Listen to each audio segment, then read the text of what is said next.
Good evening friends and audience, কেমন আছেন সবাই? আশা করি ভালো আছেন। আমি ডক্টর আশিস মজুমদার আজকের সান্ধ্যকালীন অধিবেশনে আপনাদের সকলকে স্বাগত জানাচ্ছি।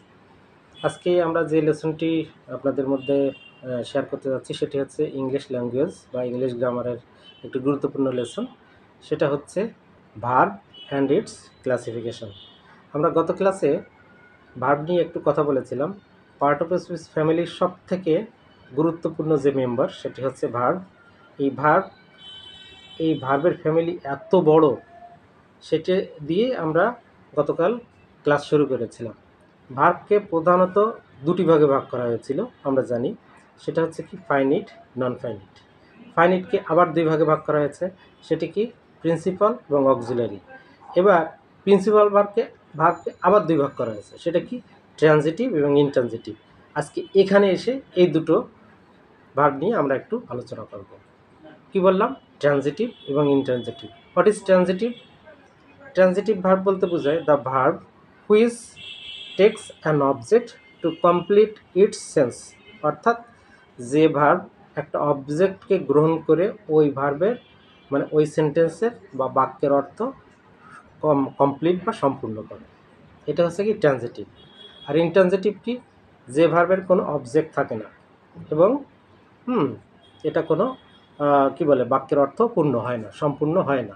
তো এই ট্রানজিটিভ এবং ইনট্রানজিটিভ ভার্ব এতে পরীক্ষার সময় কিভাবে থাকে, কিভাবে প্রশ্ন দেওয়া হয়ে থাকে, তো সেই বিষয়ে আজকে আমরা একটু কথা বলবো। স্কুল গোয়িং স্টুডেন্টদের জন্য এটি খুবই ইম্পর্ট্যান্ট। তো ট্রানজিটিভ ভার্ব আসলে কাকে বলে, এই টিপসটা আগে আপনার বুঝতে হবে।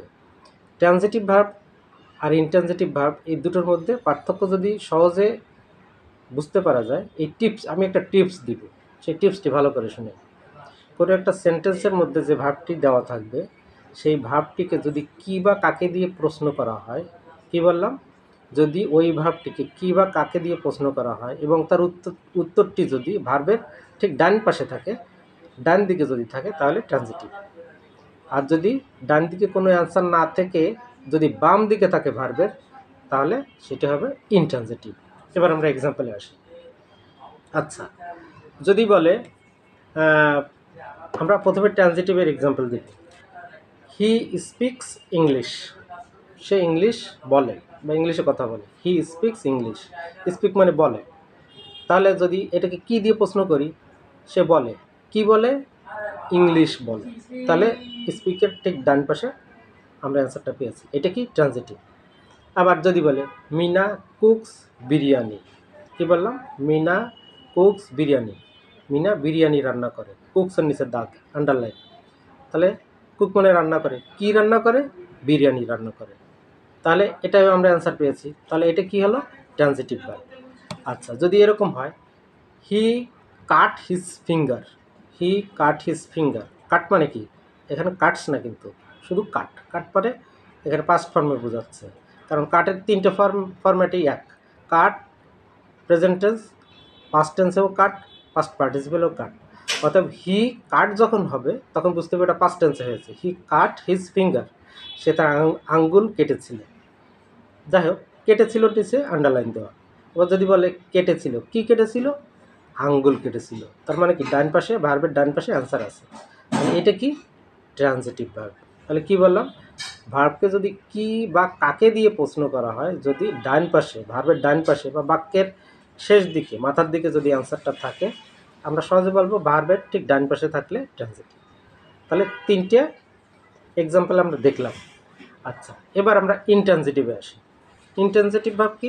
যে ভার্বের অবজেক্ট থাকে না, বাক্যের অর্থ কমপ্লিট হয় না, এটাকে বলা হয় ইনট্রানজিটিভ।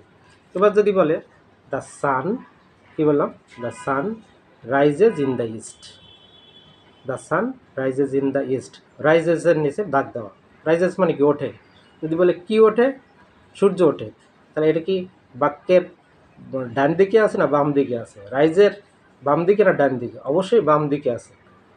কি ওঠে? সূর্য ওঠে। সূর্য তো বাম দিকে, বাম দিকে অ্যান্সার থাকলে ট্রানজিটিভ হবে না, এটা হবে কি?